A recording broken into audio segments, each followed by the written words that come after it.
And I'm here at a bar in downtown as we talk to Dodgers fans about how they're feeling, how Game 7 of the World Series, it rolls on right now. And Asian Americans today gathered to speak out against an Astros player who mocked Asian features. We have more on how the Asian American community is responding to the incident.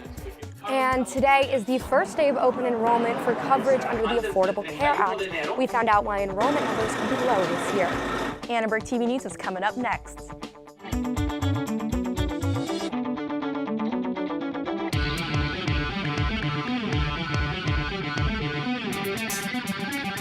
Live from USC, you're watching Annenberg TV News. Well, Game 7 of the World Series is underway. Good evening, I'm Suji Nam. And I'm Madeline Otterly. Tonight is the biggest night in baseball, and security at Dodger Stadium is ready for it. Let's toss it to our sports anchor, Amy McCrae, to find out more about what LAPD is doing to make tonight's game safe. Thanks, Suji and Madeline. LAPD is upping security at tonight's final World Series game. It's considered a national security event, but police say they don't expect any trouble. Deputy Chief Robert Arco says members of all of the force will be all over the park, both in uniform and out. Our undercover officers are not just in the stadium. Our undercover officers can be anywhere. Our presence is always about if you see something, say something, and our officers that are working undercover are specifically trained to look for things that could be out of sorts. The Astros jumped out to an early lead. From the first pitch, Houston was aggressive. Leadoff batter George Springer doubled to left field, but leadoff man for the Dodgers, Chris Taylor, responded with a double of his own. Right now, it's top of the second, and in the bottom of the first, McCullers escaped a bases-loaded jam, and after Jock Peterson hit a grounder to Houston's second baseman Jose Altuve, the Astros are still up 2-0. As they've started to take advantage of Darvish's struggles, it's obviously a historic time for the Dodgers. We talked to an official team historian to learn more about why this World Series is such a huge thing for this team and this city. For the new generation, because I'm 52, I took for granted as a kid that the Dodgers would be in the World Series. Now this generation couldn't do that until this year. Now they finally understand why all the older fans are wearing their Colfax jerseys, their Drysdale mementos, because there's no other feeling like the World Series. It's just an amazing time, and 2017 forever will be a special year in Dodger history. It's still early in the game, but fans are still hopeful about the Dodgers. Annenberg Media's Josh Cohen is live in downtown LA at the Baldoria Bar with some of them. Josh, over to you.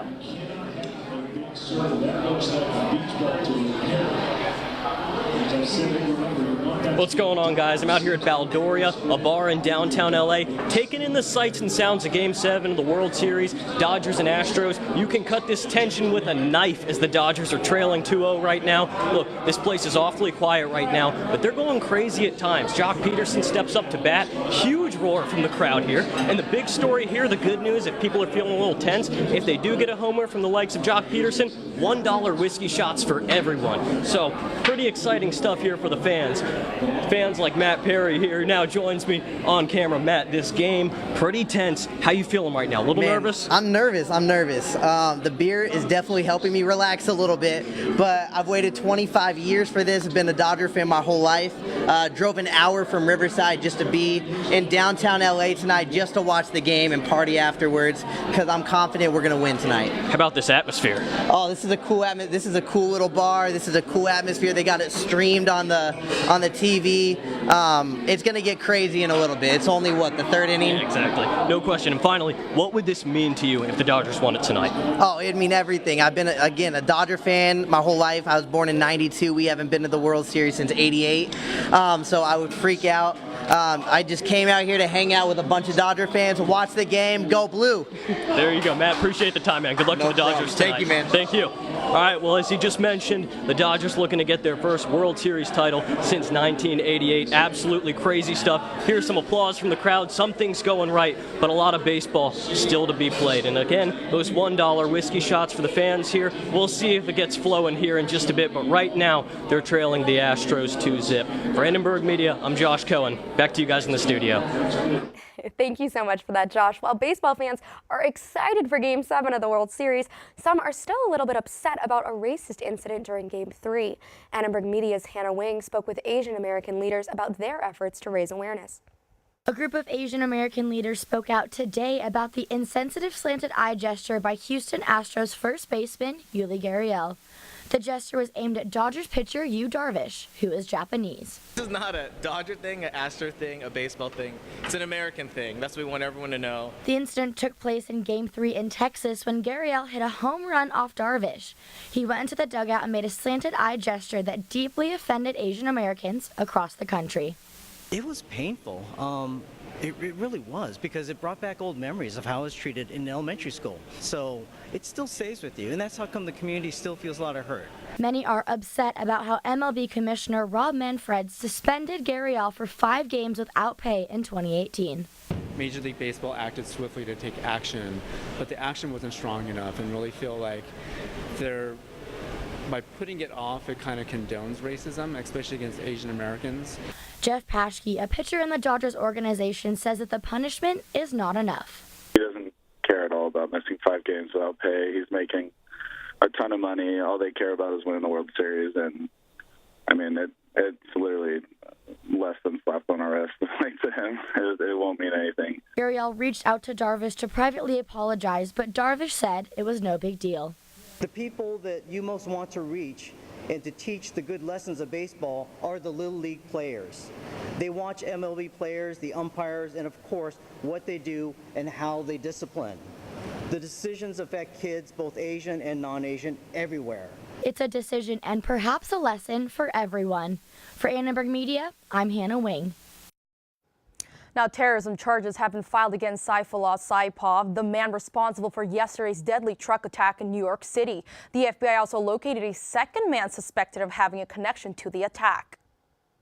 NYPD says it appears Saipov had been planning the attack for weeks. Investigators say he chose Halloween for the attack because he believed more people would be on the street. They also said Saipov committed the attack in the name of ISIS. Police say Saipov is connected to multiple people who have been the subjects of terrorism investigations, but he has not been investigated himself. Now, President Trump says he's working to end the diversity lottery program, better known as the Green Card Lottery. He made the announcement after it was revealed that Saipov immigrated to the U.S. from Uzbekistan under this program. The diversity lottery brings about 50,000 people to the United States each year from countries with low immigration rates to the U.S. I am today starting the process of terminating the diversity lottery program. Diversity lottery sounds nice. It's not nice. It's not good. We want a merit-based program where people come into our country based on merit. Now, President Trump is calling for a merit-based immigration system, and this program would favor highly skilled and highly educated immigrants. It would also favor immigrants who speak English. The New York Times reports Saipov had a poor command of English when he came to the United States. Today marks the first day of open enrollment for the next cycle of the Affordable Care Act under the Trump administration. Now, for more on the changes, let's go to our political anchor, Tanvi Varma, for more. Tanvi. Thanks, Suji and Madeline. Today, officials from Covered California and Ultimate Health Services unveiled an art mural to celebrate and address the first day of open enrollment. The Trump administration has cut down advertising funds for Obamacare by $90 million. A Kaiser tracking poll shows that only 40% of Obamacare enrollees and 15% of the uninsured know when enrollment starts. We spoke to a health access executive about ramifications Californians will face.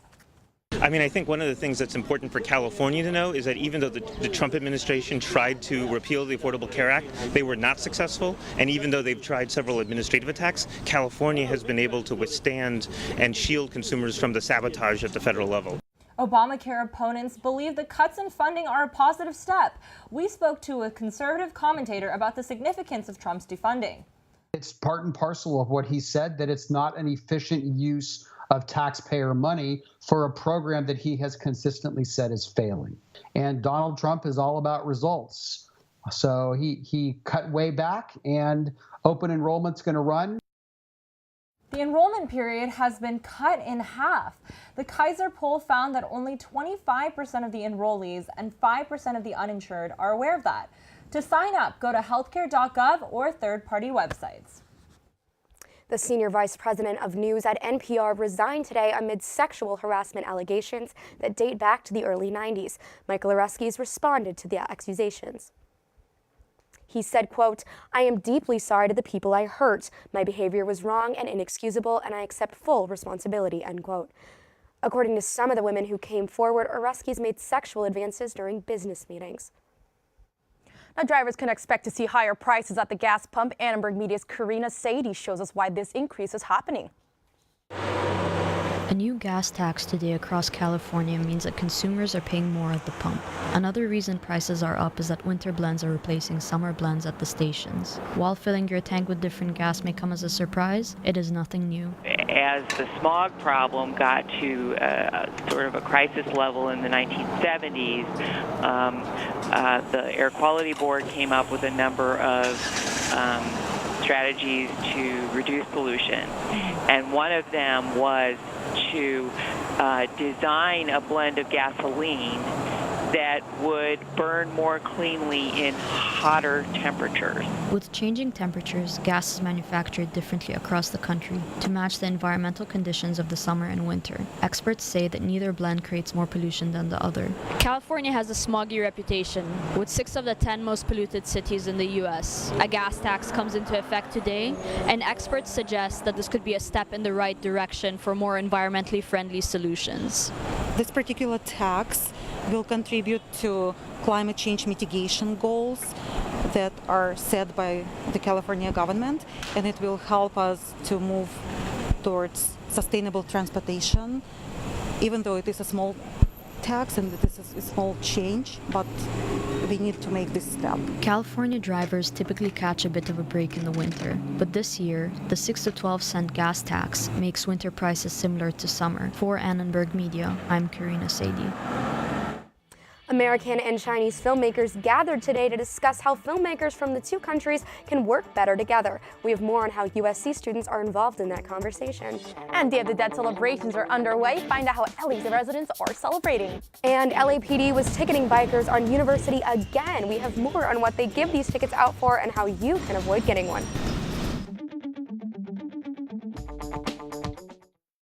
Recently, our country has witnessed catastrophic devastation. Hurricanes and flooding have upended lives and livelihoods. Across this great country, Americans have answered the call. That special calling that compels us, when others are down, to step up and do whatever it takes. America's at her best when, against all odds, we come together and lift each other up. Please donate to oneamericaappeal.org. America needs you. Thank you. Thank you. Thank you. Thank you. Thank you. Listen. I realized that I'm not perfect, but it all really started to change because you judge me for having a problem. No one is going to know that I need help. I need help. I know that no one is going to judge me for having a problem. I realize that I'm not perfect, but it all really started to change because you listen. Bye-bye. Hi. Hoping for a crisp breeze to help keep you alert. Oh, he took a sip of water too. That'll probably help. You were probably going to turn down the radio too, so you could focus, right? Probably okay isn't okay. Right? If you see a warning sign, stop and call a cab, a car, or a friend. I think the water line is what really drove it home. I blew on him. It was not an ordinary Wednesday for some USC students this morning. The LAPD issued several tickets to student bikers for biking against oncoming traffic. An officer was parked on the corner of the Jefferson and McClintock intersection this morning. One student said the officer stopped him, issued him a ticket, and did not say anything else. We spoke to a few students who received these biking citations. I was just biking down the bike lane, but I guess it gets traffic the wrong way. But since there's a gate, I can't really go the other way. When the police officer saw me, he just told me to pull over, ID, and I was getting a ticket. And it was the first time this ever occurred, so I was just kind of wondering what happened. I'm going to school, right? And this is the only way I can go. I don't want to run on the sidewalk because I don't want to hit another pedestrian. According to the California law, bicyclists riding against traffic, carrying items that prohibit them from putting at least one hand on the bars, and traveling without a helmet if younger than 18 can all be issued a fine of at least $197. Driving under the influence can also result in a $690 ticket. Well, you know, it's been cold. It feels like fall, doesn't it? It really does. I'm going to toss it to our weather anchor, Erica Lee, so we can find out if we should wear some sweaters next week. Thanks, Suji and Madeline. Right now, it's definitely cooling down here in California. Let's take a look at the current conditions. Right now, it's 66 degrees. The temperatures are definitely dropping. Taking a look at tomorrow, up in the mountains in Big Bear, it's 52 degrees. That's so cold. Taking it back down to the coast in Malibu, it's 67 degrees. And taking it back to USC, you can see the temperatures are definitely dropping. Look at Glendale and USC, 67 degrees. Let's look at the 5-day forecast. This weekend on Sunday, we're expecting some showers, and on Thursday as well. Wow, so it is going to be pretty cold. We'll take those umbrellas out. Yeah, thanks, Erica, for that report. Thank you so much, Erica. Dia de los Muertos is a day for honoring lost loved ones. Annenberg Media's Devon McCrae shows us how people are celebrating in downtown LA. Lively, colorful altars with offerings of flowers and food are one of the main ways that families honor their loved ones for Dia de los Muertos, or Day of the Dead. We do our own altars at home for our loved ones that have passed. If we can, we get together with the family and just kind of share memories of the loved ones we've lost. Over 50 altars have been set up in Grand Park where they're celebrating Dia de los Muertos. There are photos on every altar honoring specific people, but people from all over Los Angeles are honoring loved ones from their own lives. Who are you honoring today? Well, a lot of relatives I have that are gone. I got a friend that got killed like 2 days ago. So probably thinking about him mostly. Yeah. Do you mind if I ask how he passed? Oh, drive-by shooting. Oh, yeah. In South LA. Pray for them every day. You know? This Altars and Art exhibition is up for 9 days and is spread across 4 city blocks. The community altars feature different themes from breast cancer to death of young children, so everyone can visit and celebrate the lives of past family members and friends. The downtown exhibit closes on November 5th. For Annenberg Media, I'm Devon McCrae. Well, you know, I'm wondering what's happening with Game 7 right now. I am so ready for a score update. Let's toss it to Amy McCrae, our sports anchor. Well, if the previous 6th game of this series are any indication, then I'm sure I'll have some more news when we check in on the score later. And turning to USC, the number 17 Trojans are preparing to face number 23 Arizona this weekend for the homecoming game. And the number 6 USC women's soccer team is preparing for their crosstown showdown this weekend against number 5 UCLA. Sports.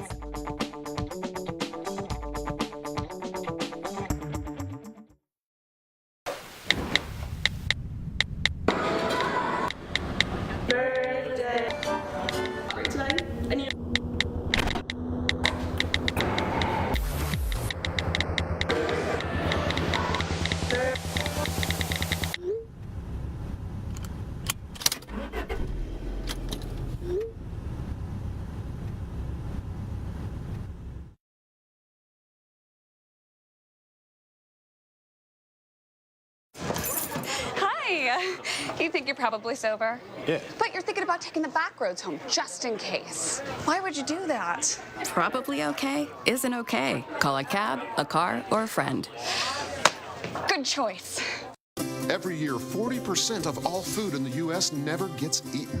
40%. That's almost half the food we produce. Food waste is a serious problem. It impacts all of us. And it's expensive. Your family is throwing $1,500 a year in the trash. We're working hard to put food waste on the chopping block. And you can do the same at home. Learn how to cook it, store it, and share it. Just don't waste it. Go to SaveTheFood.com.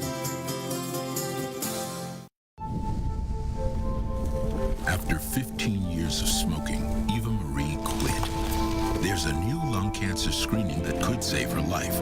You stopped smoking. Now start screening. Learn more at savedbythescan.org. The Los Angeles Dodgers and the Houston Astros are playing in Game 7 of the World Series right now. The Dodgers won Games 1, 4, and 6, with the Houston Astros winning Games 2, 3, and 5, forcing Game 7. Last night, the Dodgers put together a strong performance for the 3-1 win over the Astros. Rich Hill was dominant in only giving up 4 hits and a home run to George Springer. The real surprise came from Jock Peterson's home run that secured the win for the Dodgers. Springer continues to dominate, and the Astros have broken the game wide open with a 5-0 lead in the bottom of the second. Just like in Game 3, Darvish found himself off the mound in the second inning. The USC Trojans put on quite a show in Tempe this weekend. The Trojans dominated the Arizona State Sun Devils 48-17. At yesterday's practice, head coach Clay Helton, quarterback Sam Darnold, and tailback Ronald Jones spoke about Saturday's game against the University of Arizona. You know, they are a run-first offense. They're averaging, over 300 yards a game, rushing the ball and doing a really good job. J.J. Taylor and Nick Wilson are obviously two backs that we know that are carrying that load when Khalil's not carrying it. They're doing a great job. We're preparing really hard in all 3 phases this week, and we have a long way to go. We have a few more days to prepare, and just going to try to get after it and stop them however we can. Arizona State, we're second in the Pac-12 South, so we need to get that win, and now we need another big one against Arizona. Yeah, we're treating it like a playoff game, championship atmosphere.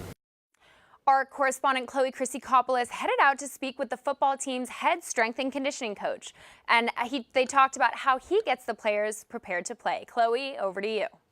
Thanks, Amy. I spoke with Ivan Lewis, USC's football head strength and conditioning coach, to learn about what the players do behind the scenes to get ready for game day. What does a typical practice look like for our football team? Typical practice usually depends on kind of the day of the week, but on a Tuesday and Wednesday will be kind of our harder days. We're really getting the game plan in and installing things, what we're going to do, what we're going to do against the opposing team. And how physical do they typically get during practice? Well, it kind of depends on the year. Earlier during the training camp, it's a lot more hitting. Obviously, we're learning technique fundamentals.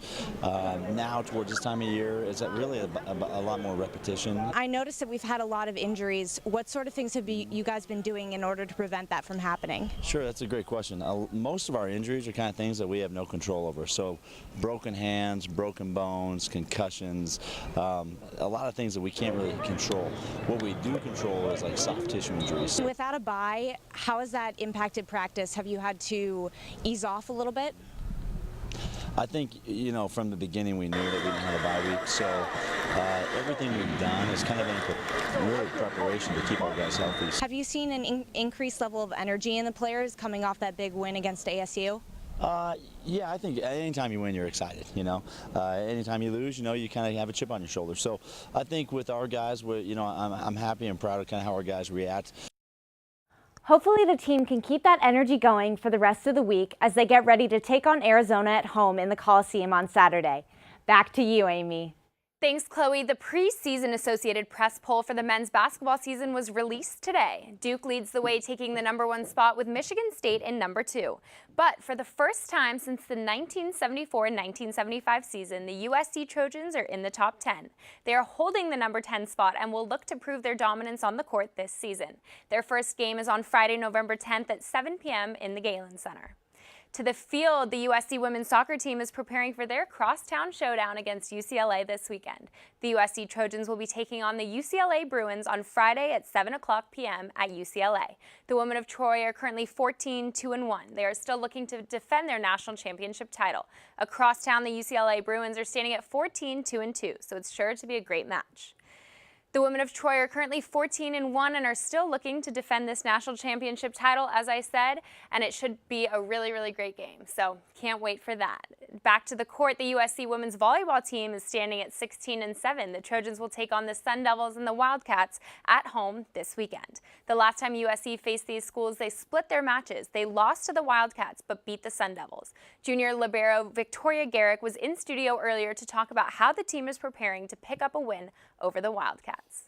We're very excited for the Arizona game because they swept us and we were completely caught off guard. I don't think we expected to lose the game, let alone get swept. So I know that they should be a little frightened because we're ready to get up for that match and really put the hammer on them. Following their matches against these Arizona schools, the team will host Utah and Colorado the following weekend. Well, it's definitely exciting. I'm World excited. Series. I'm just going to cross my fingers. We're going to make a turn, and we're going to win this tonight. And we're going to have another score update for you coming up shortly. Thank you so much, Amy. Of course. The film industries in the U.S. and China are changing, and filmmakers in both countries want to collaborate more. We spoke to filmmakers to find out what they're doing to make that happen.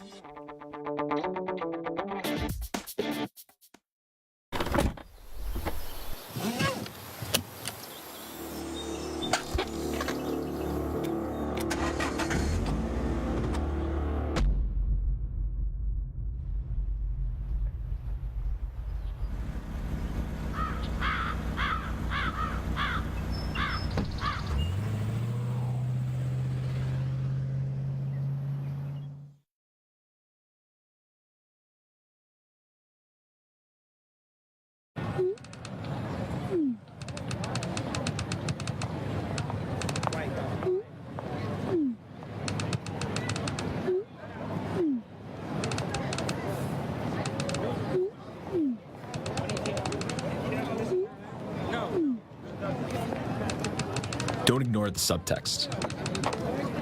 It's on us to intervene in sexual assault. Because we can. Take the pledge at itsonus.org. Hey, look, it's those guys. Are you good to drive? I'm fine. How many did you have? I should be fine. You should be. Go and step out of the vehicle for me. See ya, buddy. Good luck. So turns out, buzz driving and drunk driving, they're the same thing, and it costs around $10,000. So not worth it. Today, the educational organization Asia Society hosted the U.S.-China Film Summit at the Skirball Cultural Center. Filmmakers, actors, and cinema executives met to discuss growing ties in the movie industries. With China watching more movies than ever, cultural differences have become an important bridge for filmmakers to cross. Directors and actors talked about audiences and the experience of making movies for both countries.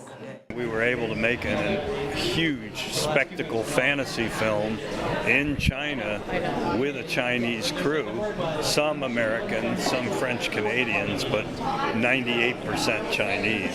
The biggest challenge to the Chinese market is we're not making the content the audience wants. The audience is there, it's getting bigger and bigger and bigger. They're more willing to spend money if you deliver the right product. And right now, we're not really delivering that product as an industry. USC also had a presence at the summit today. The Annenberg Film Marketing Association headed up volunteer efforts for the event. I think the future for the film careers, film industry is the young filmmakers. So I want to work with the Asian Society about how to make more young filmmakers, student filmmakers into this event. Listen to the professionals talk about the industry. Tonight, Chinese filmmaker Zhang Yang Academy CEO Don Hudson will be honored. And let's take a look at the Dodgers score very quickly. Right now, we are currently looking at 5-0, but we can still bring it back, Dodgers. We can still bring that back. I admire your spirit. Alrighty, well, thanks everyone for watching Annenberg TV News. From everyone here at Annenberg Media, I'm Suji Nam. And I'm Madeline Audeley. What are you guys most excited for about the end of this game? Well, I'm excited to win. Going to sleep. Go to sleep. You're not going to watch it? I think we saw that big comeback. I mean, 12-13, we still lost, but it could be a high-scoring game. Absolutely. So we'll see what happens. I think anything can happen, as we've seen from this series. Do not lose faith. Go Dodgers. Well, anyway, thank you so much for watching. You can watch us on the web at uscannenbergmedia.com. Good night.